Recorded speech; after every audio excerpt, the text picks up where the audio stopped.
Hello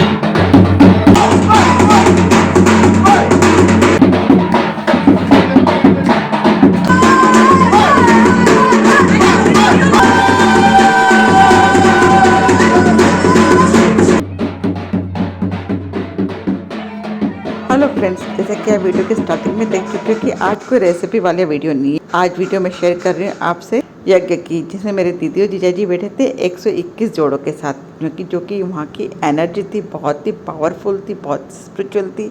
आज आखिरी दिन था तो सोचा कि मैं भी वहाँ जाके उस एनर्जी का लाभ ले लूँ। यज्ञ के साथ वहाँ सारा दिन कुछ ना कुछ प्रोग्राम चलता रहता था, जैसे रामलीला, भजन कीर्तन और भी बहुत कुछ प्रोग्राम होते थे इस तरह के। और वहाँ भंडारा मतलब 9 दिन तक चलता ही रहा था। कोई भी बाहर का व्यक्ति आके वहाँ पर अन्न को ग्रहण कर सकता था। मतलब कहने का मतलब ये कि वहाँ कोई भूखा नहीं रह सकता, अगर वहाँ आ गया तो उसे खाना मिलेगा ही मिलेगा। 121 जोड़े बैठे थे, तो उनमें मेरे दीदी और जीजाजी बैठे थे। तो आज लास्ट डे था तो मैं उनसे मिलने के लिए गई थी और उनका मतलब स्वागत करना था, घर पर अच्छे से वेलकम करना था कि उन्होंने 9 दिन बहुत तपस्या करी, बहुत अच्छे से भजन कीर्तन किया। और ये देखिए यज्ञ में आहुति डल रहे हैं ये लोग। ये 121 जोड़ों का हवन था, तो उसमें बड़ा आनंद आया, अच्छा रश था। गांव के आसपास के लोग भी आ रहे थे और इनको यज्ञ के बाद या यज्ञ से पहले इनको परिक्रमा जरूर लगानी थी, तो ये रोज 4 परिक्रमा लगाते थे। शाम के समय इस तरह की रामलीलाएं भी होती थी वहाँ पर। एक पॉजिटिव एनर्जी थी जो कि सबको आकर्षित कर रही थी, तो मुझे भी बहुत अच्छा लगा। तो मैं सिर्फ और दिन तो नहीं जा सकती थी, पर लास्ट वाले दिन मैं ज़रूर गई थी। तो हम लोग घर से निकल चुके हैं और घर साथ में मेरा बेटा और मेरी बेटी है, बस हम तीनों ही गए थे। पहले हमको मम्मी के घर जाना था, वहाँ से हमें मम्मी को भी लेना था, तो वहाँ से हमने मम्मी को लिया है।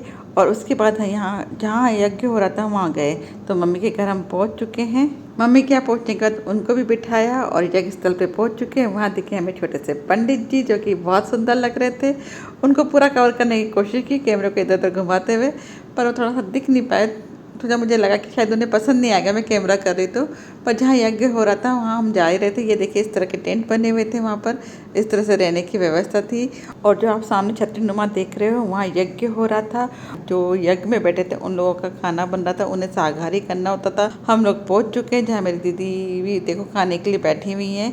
तो वो कह रहे थे कि आप लोग भी यहाँ थोड़ा सा भोजन ग्रहण कर लो, प्रसादी ग्रहण कर लो। तो हमने भी प्रसादी ग्रहण की। शाकाहारी था एक्चुअली, हम घर से खाना खा के आए थे। ये देखिए जीजाजी भी हैं सामने और इधर मेरी दीदी भी खाना खा रही है। और हम लोगों ने सबने बैठ के ये प्रसादी को लिया, क्योंकि थोड़ा ही लेना था, ज़्यादा नहीं लेना था, क्योंकि घर से खाना खा के निकले थे हम लोग। और प्रसाद ग्रहण करने के बाद हम आ गए यज्ञ जहाँ हो रहा था, तो हमने भी सोचा यहाँ परिक्रमा लगा लेते हैं। तो ये जो अंदर आपको दिखने जाते हैं सब परिक्रमा लगा रहे हैं। मैंने भी 11 परिक्रमा लगाई है, जो कि काफ़ी राम राम की माला जपते हुए लगाई, राधा राधा बोलते हुए लगाई। मुझे काफ़ी अच्छा लगा, वहाँ की एनर्जी इतनी पॉजिटिव थी कि बहुत ही अच्छा लगा।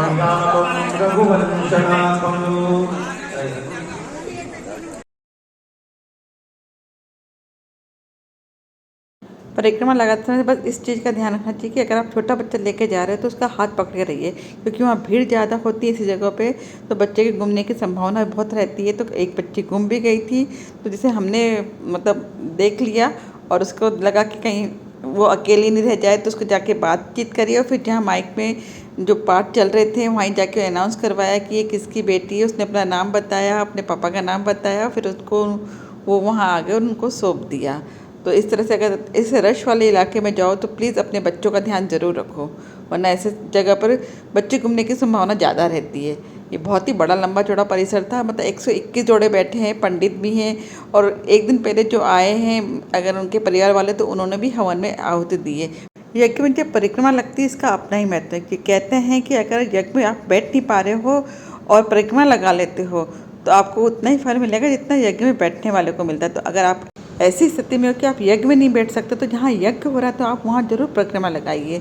इसलिए मैं इस चीज़ को करने में चूकी नहीं, मैंने 11 परिक्रमा लगाई। और ये आखिरी दिन था तो इतना ही बहुत ज़्यादा रश था, तो 11 परिक्रमा लगना भी बहुत बड़ी बात हो गई थी। आज का दिन आखिरी था, बाकी आप अगर और 8 दिन पहले आते या पहले दिन आते या आखिरी बीच के दिनों में आते तो इतनी रश नहीं था। देखिए मेरे साथ मेरी बेटी, मेरी बहन और मेरा बेटा, तीनों हम चारों मिलके परिक्रमा लगा रहे हैं। मम्मी ने नहीं लगाई क्योंकि मम्मी लगा चुकी थी, मतलब 4 परिक्रमा लगा लो तो बहुत है, पर मैंने 11 परिक्रमा लगाई थी। मेरी बेटी, बहन और बेटे ने 13 परिक्रमा लगाई थी। और 13 परिक्रमा लगाते तो कहते हैं 108 परिक्रमा के बराबर हो जाती है। और इस तरह से हमने परिक्रमा पूरी कर ली है। पता भी नहीं चला कि 11 परिक्रमा कब हो गई है, क्योंकि परिक्रमा करते समय नाम जाप भी चल रहा था तो बिल्कुल भी मालूम नहीं पड़ा। और इस तरह से हम चारों ने अपने अपने हिसाब से, किसी ने 13 किसी ने 11 परिक्रमा पूरी कर ली है। और अब हम उनके टेंट में आ गए हैं जहाँ पर उन्होंने स्टे किया था। ये देखिए इस तरह का परिसर था, यहीं इनका पंडित रहता था और यहाँ मतलब 2 जोड़े रहते थे जो यज्ञ में बैठे थे, और इधर लाइट बात की व्यवस्था थी, इधर पंखा भी था।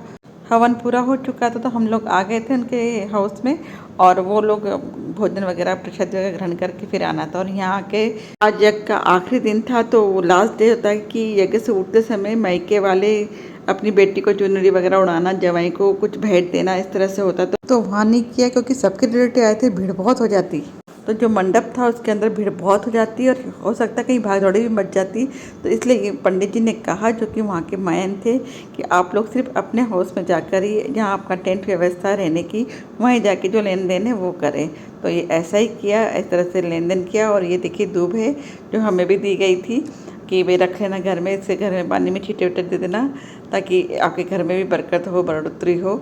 और वो मुझसे गले मिलने नहीं चाहती। देखो तो सही, मैं इतनी दूर से आई हूँ, फ़ोन पे लगी पड़ी है। मेरी हालत देखो, थक गई क्योंकि धूप बहुत हो चुकी थी। मेरी बड़ी बहन से गले मिल चुकी है और मुझसे मिलने में उसका वो भी शायद परेशान है और हम लोग भी बहुत परेशान हो गए थे, क्योंकि इस तरह से घर से निकलना बहुत दूर था तो बहुत मुश्किल हुआ।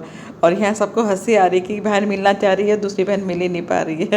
अब हवन के उठने का जो रिचुअल फॉलो होता है वो कर रही मम्मी। तिलक लगा के बेटी जमाई को उनको जो भी देना होगा वो दे देंगी। यहाँ मम्मी ने उनको साड़ी दी है और जीजा जी को कपड़े दिए, मतलब ड्रेस दिए।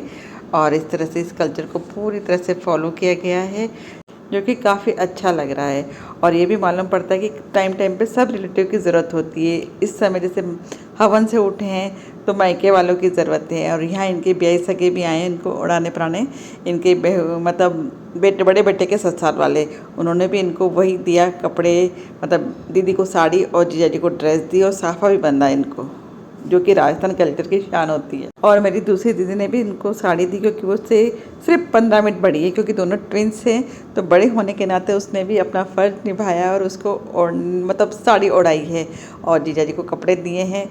और मैं तो छोटी थी तो सिर्फ लेने का काम करती। मुझे जो यज्ञ में दीदी बैठी उसने मुझे साड़ी दी, क्योंकि मैं उसे लेने गई थी और हमने खूब इन्जॉय किया उसको लाने में।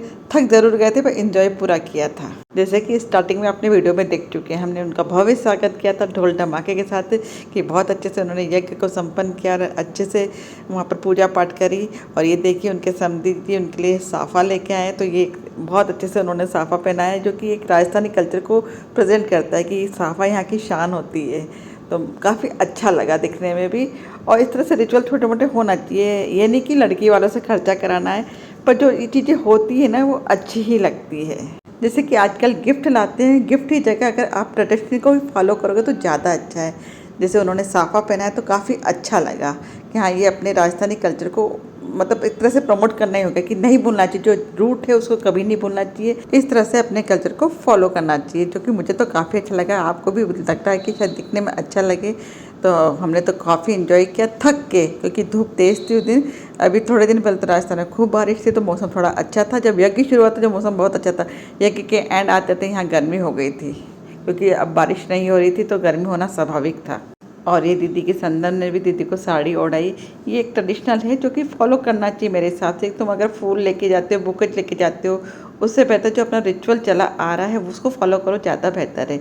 और इनके गृह प्रवेश मतलब यज्ञ के बाद जब आ रहे तो उनके गृह प्रवेश की तैयारी कर ली है। ये देखिए जीप में आ चुके हैं ये, और यहाँ ढोल धमाके से उनका स्वागत करने के लिए उनकी पोतियाँ भाग चुकी हैं उनके मिलने के लिए, क्योंकि 9 दिन का बड़ा गैप बच्चों के लिए बहुत ज़्यादा हो जाता है। जिनको अपने दादा दादी से प्यार हो उनके लिए बहुत ज़्यादा हो जाता है। और यहाँ खूब डांस के साथ हमने उनका स्वागत किया, जैसे कि आप वीडियो में पूरा देख चुके हो। काफ़ी अद्भुत अनुभव रहा, जो कि मेरे ख्याल में अपने कल्चर को फॉलो करना चाहिए। अपने हिंदू सनातन धर्म को फॉलो करते हुए मुझे काफ़ी अच्छा लगा और बहुत ही इन्जॉय किया हमने। ये देखिए डांस करते हुए जा रहे हैं हम सब। और जो मंदिर था वहाँ बहुओं ने भी इनको अपनी तरफ से गिफ्ट दिया। गिफ्ट में वही साड़ी, जो कि इसके जो कल्चर चलता आ रहा है बरसों से, उसको फॉलो करते हुए दिया है। और चाहे तो ये रकम भी दे सकते हैं या फिर कुछ बुके वगैरह दे सकते हैं, जैसे जिसका सामर्थ्य हो वो दे। इन्होंने रकम भी दी है अपनी सास को और साड़ी भी दी है। और ये देखिए यहाँ डांस हो रहा है, दोनों बहुओं ने दी है, दोनों बहुओं के पियर से भी आए। छोटी बहू के पियर वाले आए नहीं थे तो उन्होंने साड़ी पहुँचा दी। बेटी जमाई के आगमन की खुशी में देखिए नानी तो इतना डांस करे खूब मस्ती में। में। और मुझे पूरी उम्मीद है आपको ये ब्लॉग पसंद आया। अगर आपको मेरा ब्लॉग और रेसिपी पसंद आती है तो प्लीज मेरे चैनल को सब्सक्राइब कीजिए, वीडियो को लाइक कीजिए, शेयर कीजिए। Thanks for watching, tata bye bye. फिर मिलेंगे नई रेसिपी नए ब्लॉग के साथ।